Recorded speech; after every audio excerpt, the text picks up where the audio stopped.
أعوذ بالله من الشيطان الرجيم. بسم الله الرحمن الرحيم.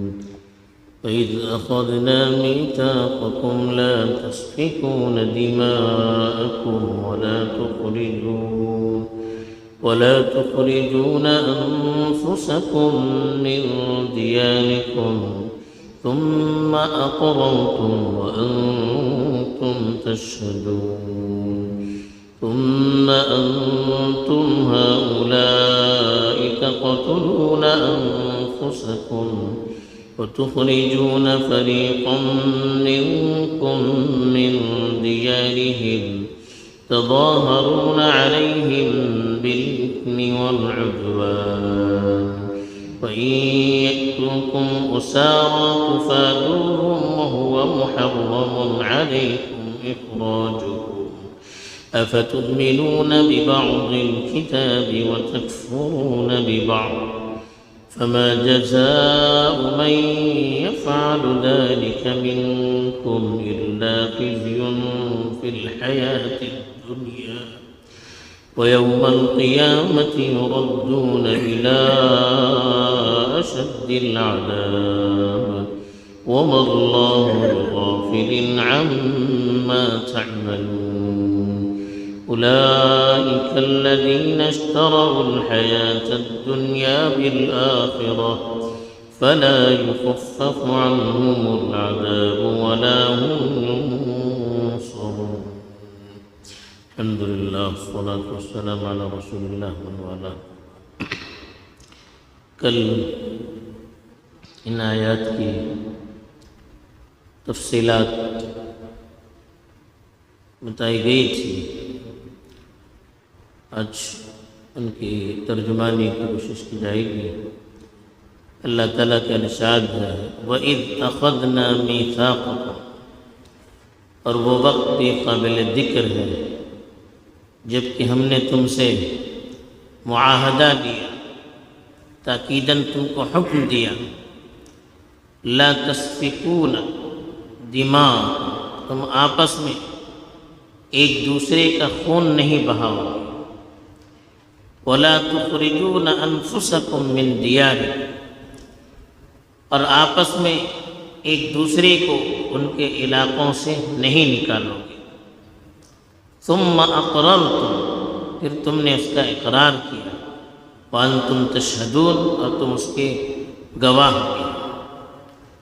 یعنی ان سے معاہدہ اس طرح سے لیا کہ سب کے سامنے ان سے اقرار کروایا. بنی اسرائیل چونکہ بڑی نافرمان قوم تھی، بات بات پر رسولوں کی مخالفت کرتی تھی، اللہ کے احکام کو آسانی سے ماننے کے لیے تیار نہیں ہوتی تھی. اس لیے حضرت موسیٰ علیہ السلام کے زمانے میں جب بھی احکام آتے تھے تو سب کے سامنے ان سے اقرار کروایا جاتا تھا تاکہ ان کے اندر احساس باقی رہے اور آئندہ نسلوں میں بھی تسلسل کے ساتھ یہ عمل جاری رہے. جن آب و اجداد پر وہ فخر کرتے ہیں، ان آب و اجداد کو کس طرح سے ان احکام کا پابند کروایا گیا، کس طرح سے ان سے تاکید کی گئی، کیسے ان سے اقرار کروایا گیا.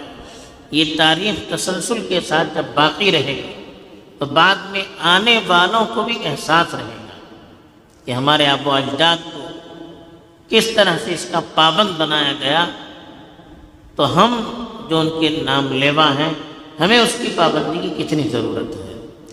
وَأَنْتُمْ تَشْهَدُونَ کا، اور تم اس کے گواہ بھی. ان سے بھی کہا اور پھر بعد کی نسلوں سے بھی کہا کہ تمہاری کتابوں میں اس کی تفصیلات موجود ہیں، اس لیے تم اس کے گواہ بھی. لیکن انہوں نے کیا کیا؟ اللہ تعالیٰ نے پھر اس کی تفصیلات بیان کی کہ کس طرح سے اللہ کے حکم کو انہوں نے توڑ دیا. اللہ نے جو معاہدہ ان سے لیا تھا کھلم کھلا کس طرح سے انہوں نے نافرمانی کی، خلاف ورزی کی. فرماتے ہیں ثم، پھر انتم ہؤلاء، تم ہی لوگ تقتلون انفسکم، آپس میں ایک دوسرے کو قتل کرتے ہو. وَتُخْرِجُونَ فَرِيقًا مِّنْكُمْ مِنْ دِيَارِهِمْ،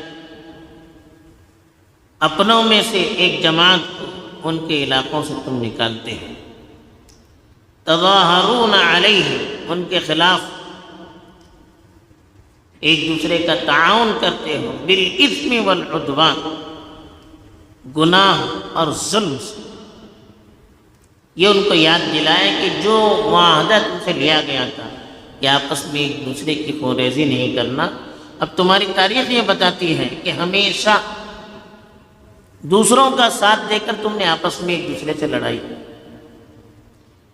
اور اپنے ہی بھائیوں کو اپنے علاقوں سے نکلنے پر مجبور کیا، اور اپنے بھائیوں کے خلاف دوسروں کو ساتھ دینے کی وجہ کوئی دینی بنیاد نہیں تھی، یا کوئی اچھا جذبہ یا اخلاص نہیں تھا، اچھا مقصد بھی اس کے پیچھے نہیں تھا، صرف ظلم، سامنے والوں پر ظلم کرنا اور گناہ کرنا، یہ ان کا مقصد تھا، اللہ کی نافرمانی کرنا۔ تو اس لیے کہا کہ بالاثم والعدوان، آپس میں تظاہرون کا مطلب تعاون کرنا، علی من خلاف، اپنے بھائیوں کے خلاف دوسروں سے تم تعاون کرتے ہو، اور وجہ صرف گناہ اور ظلم، اور کوئی مقصد نہیں ہے۔ وَإِن يَأْتُوكُمْ، اگر وہ تمہارے پاس آتے ہیں اسارا، قیدی بن کر، تفادوہ، تم فدیہ دے کر ان کو چھڑاتے ہو، وَهُوَ مُحَرَّمٌ عَلَيْكُمْ اخراج، جبکہ ان کا نکالنا تمہارے لیے حرام تھا۔ یہ اللہ تعالیٰ کہتے ہیں کہ جب آپس میں لڑائی ہوتی ہے اور کسی یہودی خاندان کا کوئی قید بن کر آتا ہے، اب اس قیدی کو پیسہ دے کر، فدیہ دے کر، بدلہ دے کر چھڑاتے ہیں۔ ان سے پوچھا جاتا ہے کہ کیسی بات ہے تم ان سے جنگ کرتے ہو، جب وہ قیدی بنتا ہے تو خود پیسے دے کر ان کو چھڑاتے ہو، ایسا کیوں کرتے ہو؟ تو وہ کہتے تھے کہ نہیں، یہ ہماری کتاب میں لکھا ہوا ہے۔ تو اللہ تعالیٰ کہتے ہیں کہ وہ محرم علیکم اخراج، جیسے فدیہ دے کر چھڑانا تمہاری کتاب میں لکھا ہوا ہے، ویسے تمہاری کتاب میں یہ بھی لکھا ہوا ہے کہ اپنے لوگوں کو ظلم و ستم کر کے اپنے علاقوں سے باہر کرنا یہ بھی حرام ہے۔ تو یہ کیوں یاد نہیں رہتا تم کو؟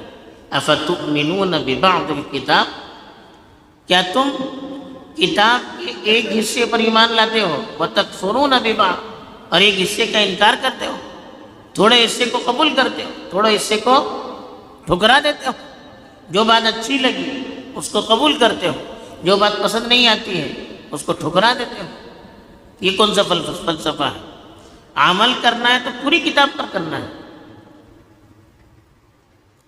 تو اب اس کی وعید سنا رہے، فما جزاء، کیا بدلہ ہے، من یفعل ذلک منکم، اس شخص کا جو تم میں سے یہ کام کرتا ہے، الا خزی، سوائے ذلت اور رسوائی کے، فی الحیات الدنیا، دنیاوی زندگی میں، ویوم القیامت، اور قیامت کے دن، یردون، ان کو لوٹایا جائے گا، الی اشد العذاب، سخت ترین عذاب کی طرف۔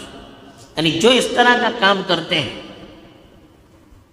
کتاب کے کچھ حصے پر عمل کرتے ہیں، کچھ حصے پر عمل نہیں کرتے ہیں، جو اچھا لگے اس کو قبول کرتے ہیں، جو اچھا نہیں لگے اس کو ٹھکراتے ہیں، یعنی اپنی منمانی کرتے ہیں، اپنی خواہشات پر عمل کرتے ہیں، اپنے آپ کو شریعت کا تابع نہیں کرتے ہیں، بلکہ شریعت کو اپنے جذبات اور خواہشات، اپنی خواہشات کا تابع کرتے ہیں۔ تو ایسے شخص کا کیا بدلہ ہے؟ اللہ نے کہا ایسے شخص کو تو اللہ تعالیٰ دنیا میں ذلیل کرتا ہے، اس کا عذاب یہ ہے کہ دنیا میں ایسے لوگوں کو اللہ ذلیل کرتے ہیں جو کچھ شریعت کے کسی حصے پر عمل کرتے ہیں، کسی حصے کو ٹھکرا دیتے ہیں، اور آخرت میں سخت ترین عذاب کی طرف ان کو لے جایا جائے گا۔ دنیا میں بھی ذلیل ہوں گے، آخرت میں بھی سخت عذاب کے وہ مستحق بنیں گے۔ پھر اللہ نے کہا وَمَا اللَّهُ بِغَافِلٍ عَمَّا تَعْمَلُونَ، تم جو عمل کرتے ہو اس میں سے کسی چیز سے بھی اللہ تعالیٰ غافل نہیں، یعنی اللہ تعالیٰ ہمارے ہر عمل سے واقف ہے۔ یہ ان سے بھی کہا تم یہ نہ سمجھیے کہ اپنی منمانی عمل کریں گے، اپنی منمانی چھوڑ دیں گے، مرضی ہو تو قبول کیا، مرضی نہ ہو تو چھوڑ دیا۔ یہ کچھ لینے اور کچھ چھوڑنے والا فلسفہ ہے، یہ اللہ سے چھپا ہوا نہیں ہے۔ تم جو بھی کرو گے کوئی دیکھنے والا نہ ہو ایسا نہیں ہے، بلکہ اللہ تعالیٰ ایک ایک چیز کو دیکھ رہے ہیں اور اس کے مطابق حساب بھی لینے والے ہیں۔ پھر اللہ تعالیٰ وجہ بتاتے ہیں کہ ایسا کیوں کرتے ہیں۔ اولئک الذین اشتروا الحیات الدنیا بالآخرہ، یہ وہ لوگ ہیں جنہوں نے آخرت کے بدلے میں دنیا کو خرید لیا، آخرت کے مقابلے میں دنیا کو ترجیح دیا۔ اشترا اشتری کے معنی خریدنے کے آتے ہیں، لیکن علماء نے لکھا ہے کہ یہاں ترجیح دینے کے معنی، ترجیح دینے کے معنی میں یعنی دنیا کی وجہ سے آخرت کو ٹھکرا دیا انہوں نے، دنیا کی چند کوڑیوں کے لیے، دنیا کی محبت کے لیے آخرت کو انہوں نے پس پش ڈال دیا۔ یعنی ان کے پاس مقصد صرف دنیاوی زندگی، آخرت کا تصور ان کے ذہنوں سے نکل چکا تھا، اور دنیا میں اتنے منہمک ہو گئے کہ نفع اور نقصان کے لیے دنیا کو انہوں نے معیار بنا دیا کہ دنیا مل گئی تو کامیاب، دنیا نہیں تو ناکام، جیسے ہم لوگوں کی حالت ہو گئی ہے۔ فَلَا يُخَفَّفُ عَنْهُمُ الْعَذَابُ، ایسے لوگوں سے عذاب کبھی ہلکا نہیں کیا جائے گا، وَلَا هُمْ يُنصَرُونَ، اور ان کی مدد بھی نہیں کی جائے گی۔ بہرحال اس آیت میں اللہ تعالیٰ نے یہی پیغام دیا ہے، صرف بنی اسرائیل کا پیغام نہیں، ہمارے لیے بھی پیغام۔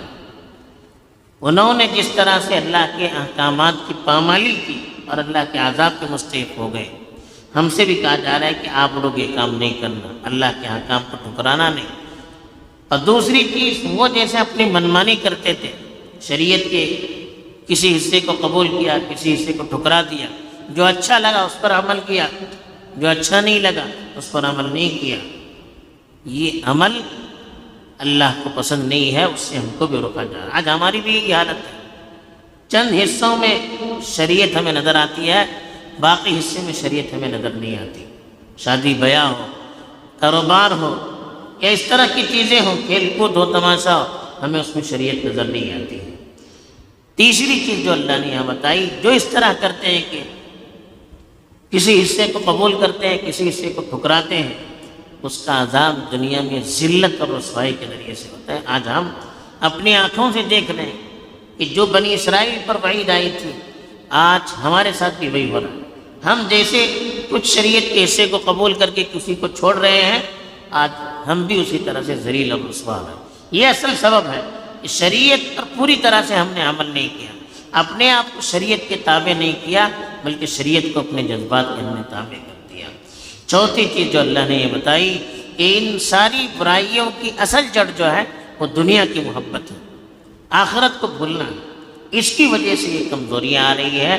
تو اس لیے ہمیں اپنی زندگی کا جائزہ لے کر ان چیزوں سے اپنے آپ کو دور رکھنا چاہیے۔ اللہ تعالیٰ نے توفیق دے، آمین وآخر دعوانا۔